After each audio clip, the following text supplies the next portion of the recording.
नमस्कार, आपका छोटी बकबक विद करण राजदार में स्वागत है। क्योंकि इसमें आपको छोटे छोटे टुकड़े मिलेंगे बकबक के, आप इन्हें एंजॉय करिए। और नीचे बायो में लिंक दिया गया है पूरे पॉडकास्ट का, तो उसके थ्रू आप पूरा पॉडकास्ट भी देख सकते हैं। तब तक एंजॉय छोटी बकबक विद करण राजदार। So, okay, थोड़ी सी लंबी कहानी है, so I'll just Please, go in please, the detail. please. I started as an actor in 2013 और उसके बाद then काफ़ी साल मैंने एक्टिंग करी. I did television for a long time, almost 3.5 years. पर उसके बाद ऐसा होता है ना कि हम जब अपने सपने देखते हैं तो we kind of visualize ourselves into that. तो वही मैं भी करती हूँ as a normal human being कि आई विजुअलाइज माई सेल्फ। और मुझे ऐसा लगा कि नहीं यार, एक्टिंग में अभी भी कुछ तो अनसेटिस्फैक्ट्री चीज़ है, मुझे जो चाहिए वो कम्प्लीटली नहीं मिल रहा है।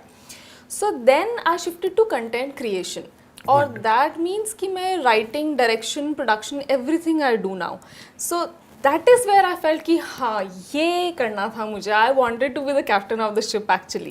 सो देन जो मैंने इनिशियली काफ़ी सारी चीज़ें बनाई थी, I made a telefilm, series, बहुत सारी शॉर्ट फिल्म्स बनाई है मैंने। ये 2018 की बात है। सो उसमें आई वॉज एक्टिंग ऑल्सो, क्योंकि आपको पता है बजट्स बहुत ही टाइट रहते हैं। So there was no point मैं किसी और एक्टर को पैसा दूँ। एंड ऑल्सो क्योंकि मैंने ही लिखे थे वो सारे characters, so for me it became very easy to portray them on screen. वो हुआ एंड आफ्टर दैट मैं अपनी फीचर फिल्म पे काम करने लगी। तो ऑलमोस्ट 1 साल 2019 मैंने अच्छे से बैठ के अपनी फिल्म लिखी, और जब उसकी पिचिंग स्टार्ट हुई टू प्रोड्यूसर्स, टू स्टूडियोज, तो अनफॉर्चुनेटली कोरोना आ गया। एंड बट स्ट्रेंजली से उस टाइम पे, मतलब during corona also, there was somebody studio in Los Angeles who got interested in it. And बहुत अच्छी लगी कहानी, सब चीज़ें हो गई। बट आई थिंक ये होता है, मेरे लिए नया एक्सपीरियंस था, पर ये होता है कि प्रोड्यूसर और इन्वेस्टर की लड़ाई हो गई और वो फिल्म मेरी रुक गई वहाँ पे। नेवरदलेस कोरोना ख़त्म हुआ, उसके बाद I again started pitching. And उस बीच में things also happened with me in my family, certain things happened जिसकी वजह से I got a political inclination. तो मैं थोड़ा सा पॉलिटिक्स की तरफ भी आ गई, and I joined a political party, the leading political party, और उस तरफ भी now things are picking up. Then I also became a part of Sangh का जो विंग है, नॉट एग्जैक्टली विंग, पर जो राष्ट्र सेविका समिति है हमारी, so I became a part of that also. वहाँ जाना मैंने शुरू किया तो मुझे समझ में आया उनकी आइडियोलॉजी क्या है। सो अब वो भी चल रहा है। एंड फिल्म मेकिंग पे मेरी जो फिल्म है उस पर I am working, I am pitching it to studios, narrations चल रहे हैं एक्टर्स के साथ, और बहुत ही इंटरेस्टिंग अभी सिनेरियो चल रहा है मेरी लाइफ में। It's just that I am waiting for things to pick up on the film front. तो संघ के बारे में अलग अलग तरह की भावनाएं और लोगों के पॉइंट ऑफ व्यूज हैं। आप संक्षेप में क्या मुझे बताना चाहेंगे इस पॉडकास्ट में, स्टैंड्स फॉर व्हाट? राष्ट्रीय Sevak Sangh, RSS stands for what? एकदम अगर मैं एक लाइन में कहूँ, so it would be nation building through personality development.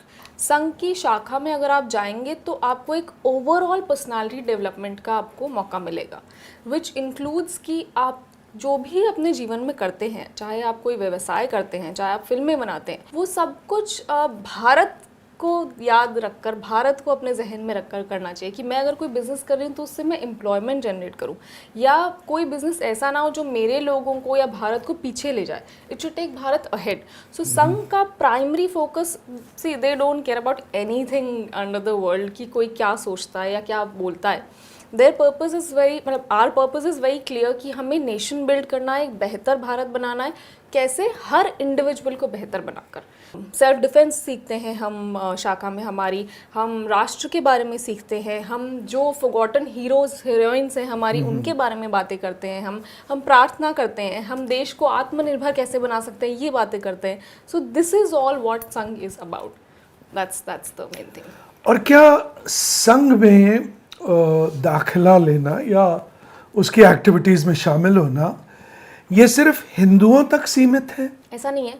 There is a wing जो मुस्लिम विंग भी है, जो जिनके साथ मैं काम करती हूँ बीजेपी में, Shri Rakesh Koyalo ji, he is a Christian, is a practising Christian, and he also kind of lot of times attends Sangh के इवेंट्स एंड अदर थिंग्स।